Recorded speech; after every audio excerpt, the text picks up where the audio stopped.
Secure, épisode spécial ITsec. Je suis avec René Sylvain. Comment vas-tu? Je vais très bien, et toi? Très bien aussi.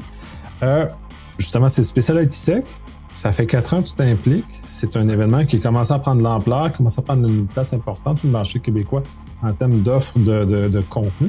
Fait que je vais te laisser t'en parler un peu parce que tu es vraiment très, très impliqué dedans. Ben écoute, ITsec a été le premier à me donner une couverture avec mon livre. Le livre n'est même pas encore sorti, ils m'ont donné une entrevue, ils m'ont demandé de le montrer à tout le monde. J'ai été super bien accueilli, mais surtout ce que j'ai aimé, c'est le niveau humain. On s'est vraiment rendu à un point où tu sors de stage, tu sors, puis les gens viennent te voir, te posent des questions, t'interagis avec eux autres sur le café, tu sais, c'est super intéressant. C'est 2 jours, c'est pas trop long, c'est pas trop court, mais au-delà de ça, c'est vraiment... Il y a encore l'esprit collégial, genre communautaire un petit peu en arrière, c'est-à-dire que on n'est pas là pour vendre, on est vraiment là pour partager la passion, partager l'information. Puis, tu sais, amener ça. J'ai des amis de chez Microsoft qui y sont aussi, puis, tu sais, à chaque fois, c'est comme, wow, tu sais, on est content, on voit du monde intéressant, le monde sont intéressés.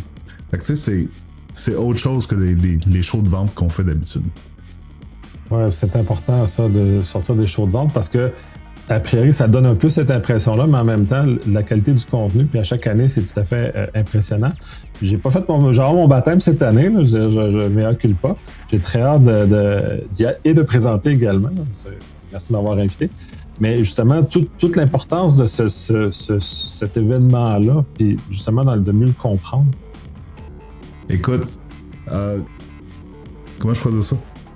Je m'amuse à dire que c'est une grande messe. On a des gars de TI, des gars de cybersécurité et des MSP, tous dans la même salle. Tout le monde parle techno dans cette shop-là. L'année passée, on a introduit un parcours pour les gestionnaires.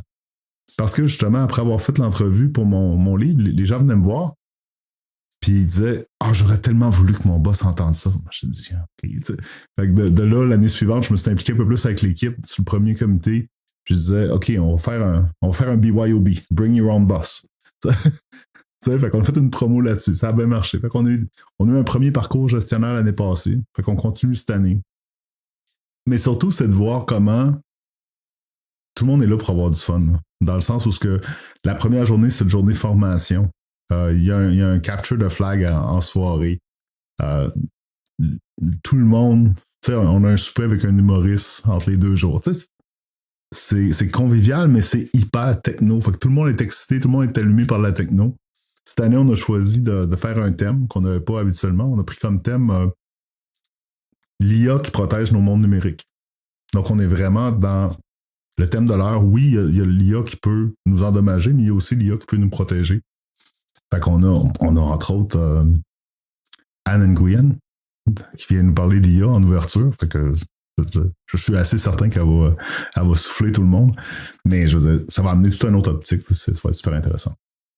Ouais, ben c'est bien d'avoir choisi l'IA, puis la façon en plus que vous l'avez dérivé, vous n'êtes pas tombé dans le parcours publicitaire qu'il y a au RSA, par exemple, parce que ça, pour moi, ça l'a pollué mon fil de nouvelles pendant une semaine de plein d'énoncés grandioses, mais qui, dans les faits, me servent absolument à rien, puis viennent juste brouiller les cartes, parce qu'en plus, je vais devoir parler avec mes clients ou mes patrons, en quelque sorte, et leur expliquer ou leur défaire les idées qu'ils ont reçues des nouvelles qu'ils ont lues ou de ce qui leur aurait été rapporté et de les redescendre sur terre. Puis d'ailleurs, c'est pour ça que j'aime le lien que vous êtes fait avec le Bring Your Own Boss. Ben oui, on les sort pas assez d'ailleurs dans un contexte hybride comme celui d'ITsec. Ouais. Et tu sais, il y a un paquet de choses qui se sont alignées dès qu'on a mis le thème. Je donne un exemple. Microsoft donne une formation durant la première journée, puis c'est la gouvernance des données. Comme fondation avant de mettre l'IA. La plupart des gens vont juste dire « Ah oui, mettez Copilot! » Non. Qu'est-ce que ça prend avant? Comment il faut structurer les données? C'est quoi le tagging? C'est quoi? Fait qu'on prend 2 heures et on va vraiment dire aux admins « Voici comment ça fonctionne, voici ce que ça apporte, voici pourquoi c'est important. » Fait que tu sais, le but, c'est de donner de la valeur. Ben, oui, tout à fait. Puis, je parlais du tagging et du IA, c'est un des problèmes d'ailleurs, c'est que tout le monde est rendu un expert en IA, quand dans les faits, tout le travail dans le fond de data scientist que tu fais référence, donc nettoyer tes données, les cajoler, les amener correctement, un peu qu'on fait avec des data lakes, mais c'est un peu le même travail qui doit être en amont du IA, mais qu'on ne fait pas et qu'on pense que par magie, on va arriver à quelque chose qui fonctionne et quelque chose qui va nous donner de la valeur quand on les fait. Garbage in, garbage out. Hein? Oui, tout à fait. Puis surtout dans un contexte Microsoft 365, parce que tu sais que c'est ma cour, là, je travaille là-dedans. La sécurité que tu mets sur tes données dans ton environnement 365, ça se trouve être la sécurité que tu vas aussi appliquer pour ton IA. Est-ce que tu veux que ton petit junior qui vient de rentrer de l'université, qui est là pour 3 mois, qui ait accès au salaire de tout le monde? C'est l'exemple cru, mais c'est l'exemple qui marche tout le temps. Tu sais. Je me souviens, il y a plusieurs années, je disais au patron, vous savez, c'est pas vraiment grave si quelqu'un prend le contrôle de votre ordinateur, mais qu'est-ce qui arrive s'il a accès à 6 mois d'historique de votre browser? Tout à coup, les gens étaient plus nerveux. Ouais, les gens sont un peu plus gênés. C'est un peu dans le même axe où les gens sont comme gênés aussi de dire qu'ils ont utilisé le IA pour faire un texte ou faire un courriel ou faire des choses comme ça. Les gens, quand tu dis hey, ça ressemble beaucoup à du IA, puis ils deviennent super défensifs, un peu comme s'ils voulaient cacher les 6 mois de navigation d'Internet qu'ils ont fait. Là. Et pourtant, moi, j'ai adoré le fait. À un moment donné, j'ai écrit un petit texte, puis je l'ai écrit vite, puis j'ai utilisé Copilot, GPT, puis une couple d'autres affaires, puis pour arriver à faire mes recherches, puis arriver. Quand je l'ai posté sur LinkedIn, il y a eu un tag disant ceci a été généré par l'IA. Puis j'étais fier. Moi, personnellement, j'étais fier. J'étais comme hey, eux autres, ils font ça correct.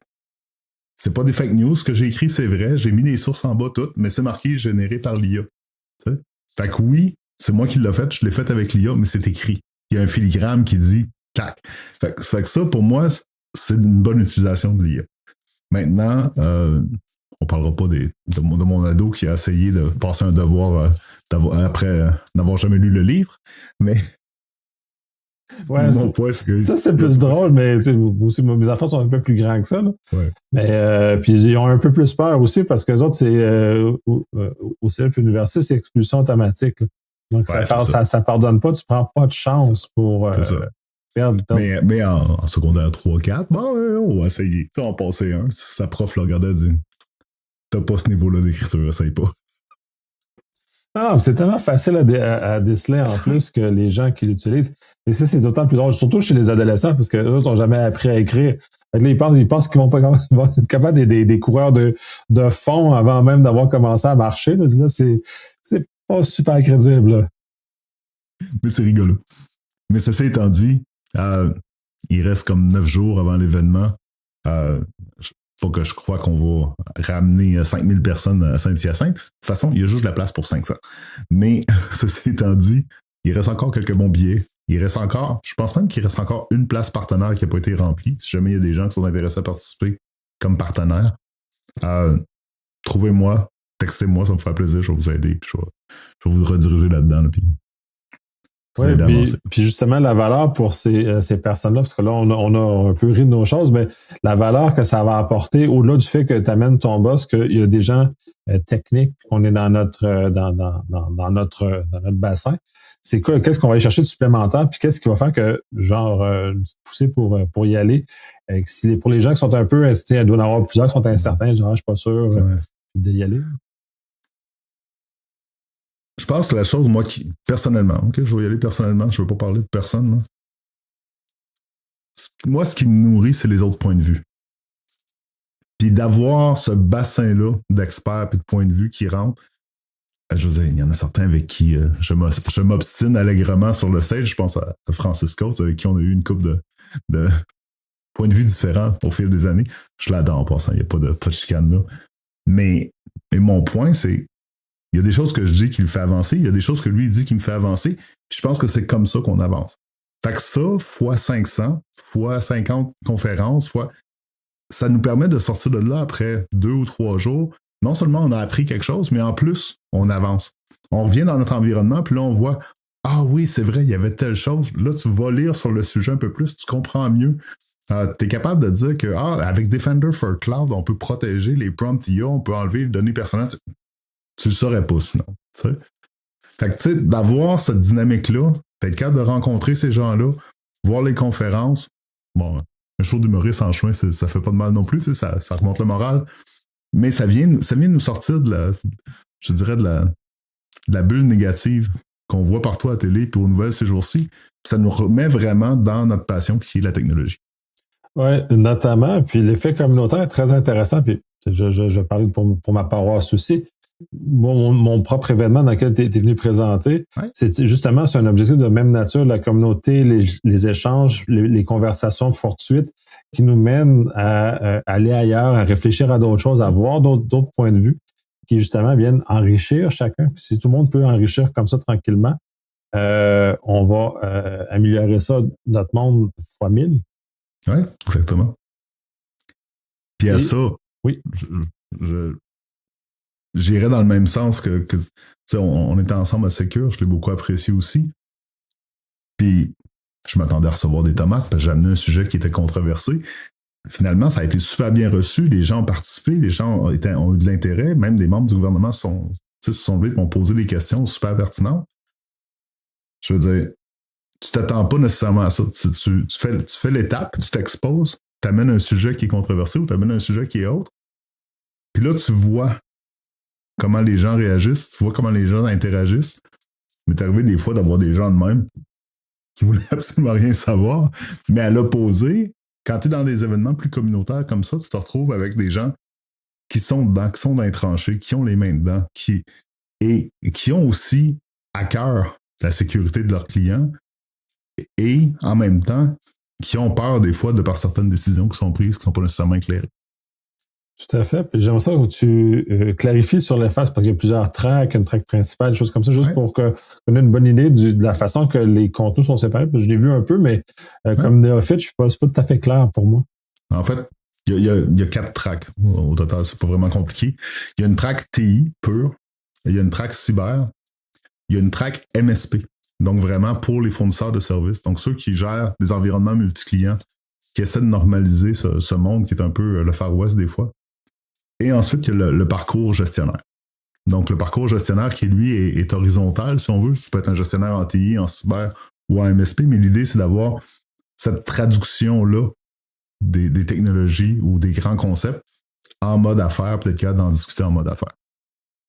C'est intéressant. Puis le volet MSP m'intrigue beaucoup parce que c'est la première fois que je vois au Québec, du moins, un événement qui est sécurité, qui est dirigé vers les MSP. Je pense qu'on a besoin de beaucoup d'amour de ce côté-là. Fait que je suis un peu curieux d'en connaître un peu plus sur ce volet-là.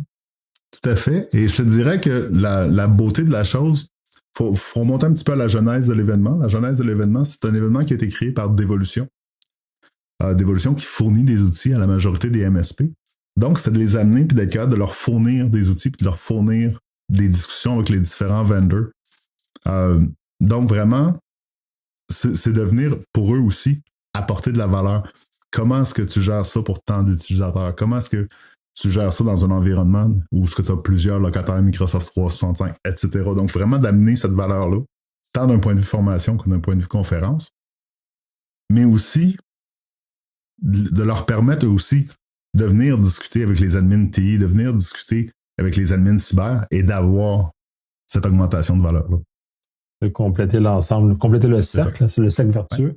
Et toi là-dedans, parce que tu viens présenter, on ne viendra pas inventer ton sujet, mais j'aimerais savoir quand même un bref aperçu, parce que autant que ça a été très agréable de t'avoir au Secure, puis t'as brassé un peu les choses, et t'as pas eu de tomates. Heureusement ou malheureusement, t'as besoin qu'on regarde ça. Qu'est-ce que tu vas aborder du côté d'ITSEC? Comment tu vas venir nous challenger? En fait, je m'en viens parler aux gestionnaires. Donc, basé sur le livre toujours, je veux dire, ma discussion, c'est de venir démocratiser la cybersécurité pour les gestionnaires. Et là, je me retrouve dans un conundrum, comme ils disent en anglais. Là, je suis un peu... Je réalise avec le temps que les outils technologiques en cybersécurité servent à rien à la direction. Donc, on se retrouve dans une situation où que la personne qui est responsable ou imputable d'un point de vue cybersécurité, elle comprend rien à ce qu'elle gère. Je veux dire, si je prends une console Sentinel ou une console Sentinel One ou quoi que ce soit, puis que je prends ça et que je mets ça dans la face d'un gestionnaire, 94% n'ont aucune idée de quoi je parle. C'est soit des comptables, c'est soit des vendeurs, des administrateurs. Ce ne sont pas des gars TI, ce ne sont pas des gars cyber. Donc, qu'est-ce qui manque? c'est quoi la couche qui manque pour venir rendre ça digeste à un gestionnaire? C'est la question que je pose. Et que tu vas probablement nous entretenir un peu aussi pour amener le débat un peu plus loin. Parce que tu as des approches qui sont, pour les avoir vues, très intéressantes de ce niveau-là, justement, qui nous amènent un peu plus loin, qui nous amènent dans les mains des décideurs, pas de remplacer leur staff par un tableau de bord, mais de comprendre davantage ce que leur staff fait, ce que les gens en cyber font, sortent un peu de leur univers de d'amener une visibilité, d'amener comment je peux dire ça? Cette traduction-là. D'amener vraiment là, ce niveau-là où ce que on a toujours eu ce défi-là, hein, je veux dire, même en technologie. Je veux dire, tu voulais expliquer la virtualisation à un gestionnaire, il fallait que tu fasses des dessins, il fallait que tu expliques comment ça marchait, puis avant qu'ils disent oui, je vais mettre 20 000 sur VMware. Tu sais. Bon, le problème existe depuis toujours, c'est juste que là, il est rendu à une telle échelle que c'est des millions de signaux à l'heure, des millions de vecteurs d'attaque, et malheureusement, ils n'ont aucune visibilité sur ce qui se passe. Oui, puis c'est pas pauvres gestionnaires qui sont dans une situation très complexe. Pour en avoir accompagné beaucoup dans ma carrière, je suis comme le phare dans la nuit, dans le brouillard, puis les pauvres sont vraiment très malheureux. Et justement, c'est une très bonne chose d'ouvrir cette conversation-là, de justement pouvoir nous amener plus loin et de leur permettre d'être un peu plus autonome, d'être un peu moins démunis face à toutes ces informations-là. Puis même quand tu dis 94%, je te trouve généreux parce que j'ai plus l'impression que c'est 99% des gestionnaires qui sont malheureusement dans une situation où ils n'ont pas les outils pour les aider à comprendre la situation qui est devant eux. Bref, on va conclure là-dessus. Je te remercie énormément de ce partage-là. C'est très intéressant pour quelqu'un qui, comme moi, ne connaissait pas tant l'événement que ça m'a permis d'éclarer un peu qu'est-ce que c'est, la valeur que c'est. Puis je comprends encore mieux la valeur que j'ai apportée à l'événement de ma petite conférence que je fais la deuxième journée. Fait que ça me remplit encore plus de la mission et de tout et de pouvoir justement mettre ma... J'ai très hâte d'être présent. J'ai très hâte d'être présent à ta conférence aussi. On va voir de quoi c'est. Et comme la tienne, elle est faite pour ouvrir la conversation, puis c'est pas nécessairement, ça va peut-être bousculer. Je vais peut-être recevoir des tomates aussi. Fait que je vais peut-être être plus chanceux que toi pour recevoir. On verra ça, rendu là. Bref, merci beaucoup pour ce partage-là, puis j'ai très hâte de t'y croiser. Toujours un plaisir. Merci. Bye.